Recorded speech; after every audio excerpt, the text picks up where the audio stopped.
వీరేంద్ర చౌదరి గారు, సార్ ఏంటి సార్ ఈయన ఎవరో ఎక్కడి నుంచి తీసుకొచ్చారు? అసలు ఏంటి మీరు చాలా ప్రముఖులు అందరినీ తీసుకొస్తూ ఉంటారు ఇప్పుడు సంఘంలోకి.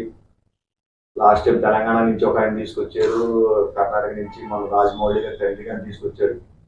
ఈయన తమిళనాడు ఏంటి ఒకసారి చెప్పండి సార్ దీని గురించి. నమస్కారం సుబ్బారావు. నేను తీసుకురాలేదండి. వారి మన తెలుగు వారిగా పుట్టినందుకు వేరే రాష్ట్రాల్లో ఉంటూ మన రాష్ట్రంలో ఇక్కడ రాజమహేంద్రవరానికి బంధుత్వాలు లేకపోతే స్నేహాలు పెళ్లిళ్ళ గురించి వస్తూ ఉంటారు ప్రముఖులు. ఆ ప్రముఖులతో నాకు పరిచయంతో ఉండడంలో వేళ తమిళనాడు తెలుగు భాషా సంఘానికి ఒక అధ్యక్షుడిగా ఉంటూ తెలుగు వారికి తమిళనాడు రాష్ట్రంలో తెలుగు భాష ఆ రాష్ట్రంలో ఏదన్నా లెగాలిటీస్లో కానీ టెమిలిజన్స్ తోటి సమస్యలు వచ్చినా నేనున్నాను అని చెప్పి ఒక ఉద్యోగం కానీ ఒక వ్యాపారంలో కానీ ఒక లెగాలిటీస్లో కానీ సలహాలు ఇస్తూ తెలుగు వలసెళ్ళిన తెలుగు ప్రజలకు వారు సేవలు అందిస్తూ దేవరాజు గారు ఒకప్పుడు వాళ్ళ పూర్వీకులు మన కాకినాడ పక్కనే పుట్టిన ఇక్కడి నుంచి వెళ్ళిన వారే అక్కడ స్థిరపడిపోయారు కాబట్టి అక్కడ తెలుగువారు పడ్డ కష్టాలు చూసి వీరికి ఒక ఫారము పెట్టి తెలుగు భాష తమిళనాడు లేకపోతే కర్ణాటక భాష రాని వాళ్ళకి మన తెలుగులో మాట్లాడి వాళ్ళ సమస్యల్ని చక్కగా అక్కడ ఏదైనా ప్రభుత్వాలతో మాట్లాడటానికి ఒక సంఘాన్ని ఏర్పాటు చేసి వారు ప్రెసిడెంట్గా ఉంటూ వారు నాకు గత 3 సంవత్సరాలు బట్టి పరిచయం అయింది. అది కూడా కరోనా సమయంలో వారు మన రాష్ట్రానికి తెలుగు వారు అక్కడ ఉద్యోగాలు చదువుకున్న వాళ్ళకి ఈ పాసులు ఇప్పిస్తాం కానీ మన రాష్ట్రానికి తల్లిదండ్రులకు చేరుతాం కానీ వారు ప్రముఖ పాత్ర పోషిస్తాం.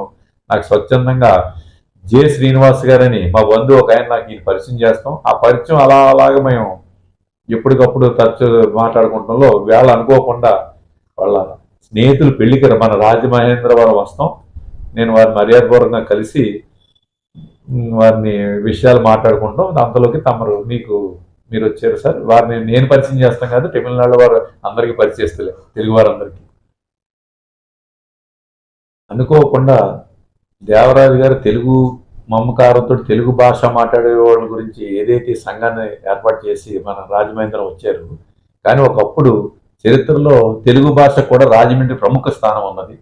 అటువంటి స్థానంలో అనుకోకుండా వారిని నేను రేపు వారి జన్మదినోత్సవ వేడుకలు ఇక్కడే రాజమహేంద్రంలోనే పేదలకి అన్నదానం చేసి ఇక్కడే చేసుకోమని వారిని కోరతాం. వాళ్ళు వెళ్ళిపోవాలి వాళ్ళ సాయంకాలం వాళ్ళు.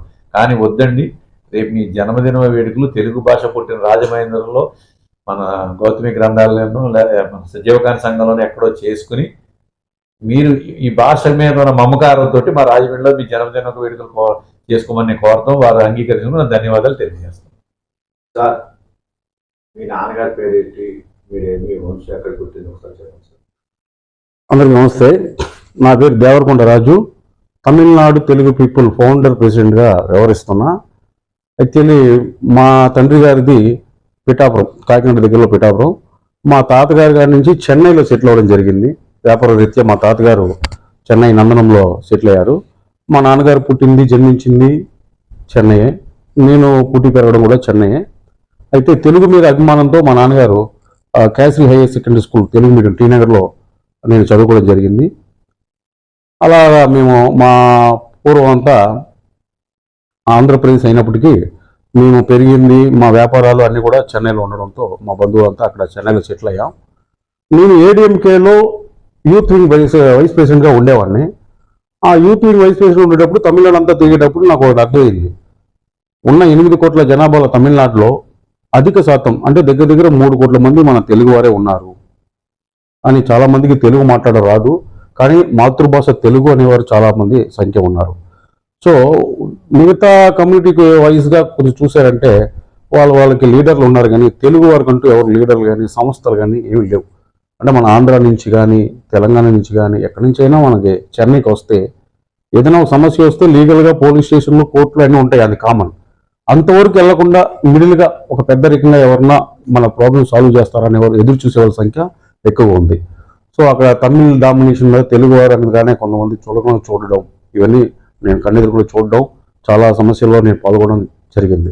సో అందువల్ల మనం ఒక సంస్థ పెడితే బాగుంటుందని 2019లో తమిళనాడు తెలుగు పీపుల్ సొసైటీ అనే సంస్థని స్థాపించి నా వల్ల అయిన వరకు తెలుగు సభ్యులందరినీ కూడా దగ్గర ఒక 50,000కి పైగా మెంబర్స్ నుంచి జాయిన్ చేసి వాళ్ళకి ఎప్పుడు అందుబాటులో ఉండేవాడిని. ఈ కరోనా అనే ఒక ఛాలెంజ్గా తయారైంది. కరోనా అనే కోవిడ్-19 రావడంతో మా సంస్థ అందించిన సేవలు అంటే మా సంస్థ సభ్యులందరూ కూడా ప్రాణాలు కూడా లెక్క చేయకుండా మన తెలుగు వారికి అనేక రకాలుగా భోజనం లేని వాళ్ళకి భోజనం, ప్రొవిజన్స్, మెడిసిన్స్, ఎవరైనా స్టక్ అయి ఉంటే వాళ్ళ ఊర్లకు వెళ్ళాలంటే ఈ పాస్ తీసి వాళ్ళ ఊర్లకు పంపించడం, ఈ విధంగా అనేక రకమైన సేవలు అందించి మన తెలుగు వారి హృదయాల్లో మంచి స్థానాన్ని పొంది ఎప్పుడో ఒక 50-70 సంవత్సరాలు కృషి చేస్తే కలిగే ఒక సంస్థ పేరుని మేము ఆ కరోనా ఒక 1 yearలో చేసి ఆ పేరుని మేము సంపాదించడం జరిగింది. సో అందులో భాగంగా మాకు ఆంధ్రప్రదేశ్లో ప్రతి జిల్లాలో కూడా మాకు సభ్యులు, మాకు అభిమానులు అందరూ ఉండడంతో ఈరోజు రాజమహేంద్రవరం చేరుకున్న ఒక మ్యారేజ్ నిమిత్తం మాకు ఎప్పుడు సన్నిహితులు, శ్రేయోభిలాషులు నీరుకొండ వీరన్న చౌదరి గారు నాకు గత 3 yearsగా ఫోన్లో కాంటాక్ట్లో ఉంటారు. ఆయన ఎలాగైనా కలుసుకుందాని వచ్చా. ఆయన వెంటనే నన్ను రిసీవ్ చేసుకుని ఆయన తెలుగు భాష అసోసియేషన్ తరఫున మీరు ఇప్పుడు దాకా ఏ రకాల యాక్టివిటీస్ చేశారు? తమిళనాడు తెలుగు పీపుల్ సొసైటీ తెలుగు సంస్థతో రాగా మన ఆంధ్రప్రదేశ్ నుంచి వచ్చే వాళ్ళకి విద్య సపోర్టు, వ్యాపారానికి, ఎంప్లాయ్మెంట్కి సపోర్ట్ చేయడం జరిగింది. అదేవిధంగా కొంతమంది తల్లిదండ్రులు కోల్పోయిన వారు ఉంటే వాళ్ళకి చదివించడం, వాళ్ళకి స్కూల్ ఫీజులు కట్టడం, వాళ్ళకి ఉండడానికి వసతి ఏర్పాటు చేయడం, ఇవన్నీ చేయడం జరిగింది. అదేవిధంగా భర్త చనిపోయి ఉంటారు కొంతమంది, వాళ్ళకి ఉపాధి అవకాశం కల్పించడం, అంటే ఒక ఎన్జిఓ అంటే నాన్ గవర్నమెంట్ ఆర్గనైజేషన్. ఒక గవర్నమెంట్ ఏదైతే చేస్తుందో ప్రజలు కూడా గవర్నమెంట్ ఏమి ఆశించి వెళ్తారో ఒక నాన్ గవర్నమెంట్గా మేము అన్ని రకాలుగా మన తెలుగు ప్రజలకి అండగా ఉంటున్నాం. సాంస్కృతిక కార్యక్రమాలు ఏమైనా చేయించారు? ఘంటసాల గారికి 100 year ఉత్సవాలు చేయించాం. ఎస్పి బాలసుబ్రహ్మణ్యం గారి కార్యక్రమాలు, జన్మదిన శుభాకాంక్షలు చేస్తాం. ఎంఎస్ సుబ్బలక్ష్మి గారిది, మొన్న గోపాలకృష్ణ గారిది, ఈ విధంగా సాంస్కృతిక కార్యక్రమాలు కూడా మేము మన తెలుగు ప్రజలకి అక్కడ కల్పిస్తుంటాం. మీ గురించి వీరన్ చౌదరి గారు తెలుగు వాళ్ళకి 24 గంటలు అందుబాటులో ఉన్న వ్యక్తి మా దేవకొండ అని చెప్పేసి చెప్తున్నారు. మీరు గూగుల్లో చూసుకుంటే లాక్డౌన్ టైంలో కానీ, అనాథ పిల్లల విషయంలో కానీ, అది కాక మన తెలుగు వారికి ఏ రక సమస్య వచ్చినా కూడా 24 గంటలు అందుబాటులో ఉంటారు. తెలుగు వారికి దేవరకొండ అంటే ఒక కొండ, 7 కొండల వాడంతో కొండ అని చెప్పేసి అంటున్నాడు. మీరు ఇప్పుడు వాట్సాప్లో చూసారంటే అనేక గ్రూపుల్లో కూడా మన సంస్థ చేస్తున్న కార్యక్రమాలు వెళ్తుంటాయి. అది కూడా పక్కన పెట్టండి. గూగుల్లో మీరు తమిళనాడు తెలుగు అసోసియేషన్ కొడితే ఫస్ట్ వచ్చేదే Tamil Nadu Telugu people foundation. Foundation, society రెండు కూడా, అది ట్రస్ట్ యాక్ట్, ఇది సొసైటీ యాక్ట్లో రెండు రిజిస్టర్ చేసుకున్నాం. సో మొదటిగా ఫోన్ చేస్తే నా నెంబర్కి వస్తుంది. సో 24/7 ఎప్పుడు ఎవరు ఫోన్ చేసినా కూడా అలాంటివి ఉంటాం. ఏ సమస్య వచ్చినా అక్కడ మన గ్రూప్లో కూడా ఒక ఎక్స్ పోలీస్ ఆఫీసర్స్ ఉన్నారు, ఎక్స్ జడ్జెస్ ఉన్నారు, ఎక్స్ పొలిటీషియన్స్ ఉన్నారు, అన్ని రకాల జనాలు మన సంస్థలు ఉన్నారు. కాబట్టి ఏ సమస్య వచ్చినా దాన్ని లీగల్గా మనం ఫేస్ చేసి వాళ్ళకి మనం ఒక అందుబాటులో వాళ్ళకి ఉపయోగకరంగా ఉంటుంటాం. ఇప్పుడు గవర్నమెంట్ నుంచి మీరు సంవత్సరానికైనా వార్షికోత్సవాలు అంటే ఏం చేస్తారా? ఇప్పుడు ఏం చేద్దంటే నానా మహాసభలకు అమెరికా నుంచి చాలా మంది ప్రముఖులు అందరూ వెళ్తున్నారు. అలాగే మన మహాసభలో మీరే తెలుగు మహాసభలో కింద ఛానల్ ఏమైనా పెట్టారా? మేము ప్రతి సంవత్సరం నుంచి మీకైనా సర్వీస్ ఏమైనా హెల్ప్ చేయమని అడిగారా? ప్రతి సంవత్సరం మా సంస్థ తరపున ఉగాది సెలబ్రేషన్స్, సంక్రాంతి సెలబ్రేషన్స్ అన్ని కూడా మన సభ్యులందరూ కలుపుకుంటూ ఒక కలయికగా చేస్తుంటాం. పోయిన సంవత్సరం కూడా మీరు నవంబర్లో ఒక పి సుశీల గారిని పెట్టుకుని ఒక ఫంక్షన్ చేశా. అది మా వార్షికోత్సవం, తమిళనాడు తెలుగు పీపుల్ సొసైటీ యొక్క వార్షికోత్సవం చేశాం. అదేవిధంగా జనవరి 7వ తేదీన సంక్రాంతి సంబరాలు అని చెప్పి మన సినిమా యాక్టర్ సంపూర్ణేష్ బాబు గారు, సంజోష్ గారు వీళ్ళందరినీ పెట్టుకుని కూడా ఘనంగా ఒక కార్యక్రమం చేసాం. మరి అదేవిధంగా మనకి తానా, యూకే, కెనడా, ఆస్ట్రేలియా, గల్ఫ్ ఈ కంట్రీలో బయట పొరుగు దేశాల నుంచి కూడా అనేక మంది అబ్రాడ్ నుంచి కూడా మన సంస్థకి ఏదో రకంగా మనల్ని హెల్ప్ అడుగుతూ ఉంటారు. వాళ్ళకి తెలిసిన వాళ్ళు ఇక్కడ స్టక్ అవ్వడమో, వాళ్ళకి కావాల్సిన ఏమైనా హెల్ప్, ఆ కరోనా టైంలో వాళ్ళని రిసీవ్ చేసుకోవడానికి క్వారంటైన్ 7 days మస్ట్గా ఉండాలి. ఇక్కడ ఆఫీసర్స్తో మాట్లాడి వాళ్ళకి ఆ క్వారంటైన్ లేకుండా వాళ్ళ ఇంటి దగ్గర క్వారంటైన్ ఉండేలాగా ఏర్పాటు చేయడం అని, ఈ విధంగా కూడా చాలామంది విదేశాల్లో ఉన్న మన తెలుగు వారికి కూడా మనం సహకరిస్తున్నాం. ఇంకా తానా లాంటి పెద్ద సంస్థల కన్నా మా సంస్థ భిన్నంగా ఉంటుందని మా అభిప్రాయం. అదేవిధంగా మా సేవలు కూడా అనేక మంది దేశవ్యాప్తంగా, ప్రపంచవ్యాప్తంగా అందరూ కూడా మనకు ఉపయోగించుకుంటున్నారు. సో తమిళనాడు తెలుగు సొసైటీ అనేది ప్రతి ఒక్కరికి, అంటే తమిళనాడు అనేటప్పుడు 1953లో విడిపోయిన ఈ రాష్ట్రాలు. అంతకుముందు తమిళనాడు మద్రాస్ అనేది ప్రతి తెలుగు వారికి ఒక ఐడెంటిటీగా ఉండేది. అందుకనే మనం ఆ తమిళనాడు తెలుగు పీపుల్ సొసైటీ అనే పేరు కూడా పెట్టడం జరిగింది. తెలుగు అనేటప్పుడు ఆంధ్ర, తెలంగాణ 2 రాష్ట్రాలు వస్తాయి. సో అందువల్ల తమిళనాడు తెలుగు పీపుల్ సొసైటీ దాని సక్సెస్గా ముందుకు పోతుంది. ఇప్పుడు ఇంకా మీ యాక్టివిటీస్ ఏమేమి చేయదలుచుకున్నారు ఏంటి ఒకసారి చెప్పండి. ఇప్పుడు మా యాక్టివిటీస్ వచ్చి ఆంధ్రప్రదేశ్ కానీ తెలంగాణ కానీ తెలుగు అంటూ ఎవరన్నా మన రాష్ట్రం వైపు చెన్నై వైపు కానీ వస్తే ఉద్యోగపరంగా విద్యాపరంగా వాళ్ళకి ఏ హెల్ప్ కావాలన్నా చేయడానికి అండగా ఉండడం అనేది మా సంస్థ ముందుగా ఉంటుంది. అదేవిధంగా చాలామంది చెన్నైలో మన తెలుగువారు ఎక్కువ ఉన్నారు, మా అమ్మాయిని చెన్నైకి ఇచ్చి పెళ్లి చేయవచ్చు, ఆ ధైర్యం ఉండట్లేదు వాళ్ళకి. అక్కడ మన సంస్థ ఉండేటప్పుడు ఆ ధైర్యం మీద చాలామంది అలయన్స్ కూడా చేయడం జరుగుతుంది. సో వాళ్ళందరూ కూడా మనం సపోర్ట్గా ఉంటున్నాం. కొంతమంది అలయన్స్ ఇచ్చేటప్పుడు మమ్మల్ని కూడా ఆ ఫ్యామిలీ మంచిదనే బ్యాక్గ్రౌండ్ అడగలు చెబుతుంది. ఆ విధంగా కూడా మనం వాళ్ళకి ఉపయోగపడుతున్నాం మన సంస్థ తరఫున. అదేవిధంగా మనకి సంస్థలో పాండమిక్ టైంలో కానీ ఫ్లడ్ వచ్చినా కానీ మన తెలుగు వారికి ఫుడ్ ప్యాకెట్లు ఇవ్వడం, వాళ్ళకి బెడ్షీట్లు, వాళ్ళకి ఎవరికైతే నీడ్స్ ఉన్నాయో అన్ని కూడా మనం కల్పిస్తున్నాం. కొంతమంది ఇల్లు వదిలి బయటకు వెళ్ళలేని పరిస్థితుల్లో ఉంటారు, వాళ్ళకి ఇంటి దగ్గరికే ప్రొవిజన్స్ అందజేయడం. ఈ విధంగా కూడా మన సంస్థ తరఫున మన ప్రజలకి ఆంధ్ర నుంచి యువత ఎక్కువ ఎడ్యుకేషన్ నిమిత్తం ఎంప్లాయ్మెంట్ నిమిత్తం వస్తున్నారు. వాళ్ళకి ఏంటి మీకు భరోసా?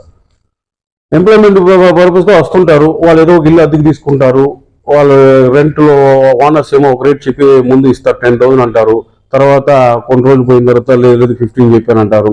అంటే అగ్రిమెంట్ల మీద కాకుండా నోటి మాటలతో కూడా కొంతమంది తెలుగు వారు కదా ఎలాగైనా ఏమారుద్దామని వాళ్ళు ఓనర్స్ ప్రిపేర్ అయి ఉంటారు. అంటే అందరిని అట్లా ఎక్కువ శాతం తెలుగు వారు అంటేనే ఏమార్చడం ఇలాంటి కేసెస్ అందరూ నా దగ్గర వస్తుంటాయి. అలాంటి టైంలో మన సంస్థ తరపున వెళ్ళి వాళ్ళు కూర్చుని వాళ్ళకి ఏదైతే న్యాయం చేయాలో అవి చేపిస్తున్నాం. ఒకటి కొంతమంది ఏమో మన తెలుగు వారిని తెలుసుకుని వాళ్ళ దగ్గర బెదిరించి రౌడీ షీటర్లు నాకు రోజు ఒక 500 ఇవి 1000 రూపాయలు ఇవన్నీ బెదిరించడం చేస్తారు. వీళ్ళు పొరుగు రాష్ట్రం కదా, మనకు లాంగ్వేజ్ ఒకటి తెలియదు, ఎలా వీళ్ళు ఫేస్ చేయాలని ఇబ్బంది పడుతుంటారు. ఇలాంటి వాళ్ళంతా మనకి గూగుల్లో మా నెంబర్ చూసుకుని ఫోన్ చేస్తే నేను అక్కడికి వెళ్ళి ఆ స్టేషన్లో ఎస్ఐతో మాట్లాడు, ఇన్స్పెక్టర్తో మాట్లాడు, ఆ ప్రాబ్లమ్ సాల్వ్ చేయడం అని.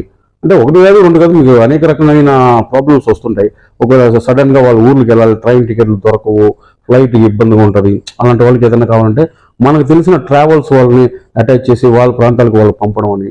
ఎమర్జెన్సీలు ఇప్పుడు మిడ్ నైట్ ఏదో ఒక ప్రమాదం జరుగుద్ది, వాళ్ళకి ట్రాన్స్పోర్ట్ కావాలంటే వాళ్ళ యొక్క పబ్లిక్ యూజ్ చేసేదాన్ని మన సొసైటీ యూజ్ చేసుకుని వాళ్ళు మనం ఉపయోగించుకుంటున్నారు.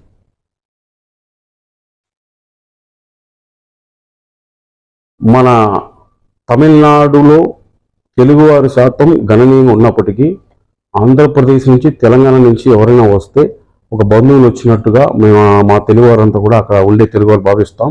అక్కడ ఉండే తమిళన్స్ కూడా తెలుగువారిని ఒక సోదర భావంతో అన్నింటిలో కలుపుకుంటారు. ఈవెన్ ముఖ్యమంత్రి గారు కూడా చూశారంటే స్టాలిన్ గారు కూడా తెలుగువారే, ప్రకాశం జిల్లాకి చెందినవారు. సో అదేవిధంగా మాకు ఇక్కడ ఆంధ్రప్రదేశ్ కానీ తెలంగాణకు వస్తే మా తెలుగు రాష్ట్రం వచ్చిన ఒక హ్యాపీనెస్ మాకు ఉంటుంది. ఈరోజు రాజమండ్రిలో వచ్చినందుకు ఏదో మా పక్కనే ఇక్కడ కాకినాడ దగ్గరే నేను ఎడ్యుకేషన్ కూడా చేశా, మా సొంత ఊరికి వచ్చినట్టు ఒక భావన కలిగింది. సభ్యులతో పిలిచే కార్యక్రమాలకు వచ్చేటప్పటికి ఆంధ్రప్రదేశ్లో కలబెడితే మా సొంత గడ్డకు వచ్చిన ఒక భావన కలుగుతుంది. రానున్న రోజుల్లో కూడా మన తెలుగు వారు కూడా తమిళనాడుకు వస్తే తమిళనాడు కూడా ఆంధ్రప్రదేశ్ తెలంగాణ తెలుగు రాష్ట్రంగా ఎలా భావిస్తున్నారు, తమిళనాడు కూడా మా రాష్ట్రం మా తెలుగు రాష్ట్రం లాగా మీరు భావించాలన్నది మా సంస్థ యొక్క కృషి చేస్తూ ఉంటాం. ధన్యవాదాలు. Thank you.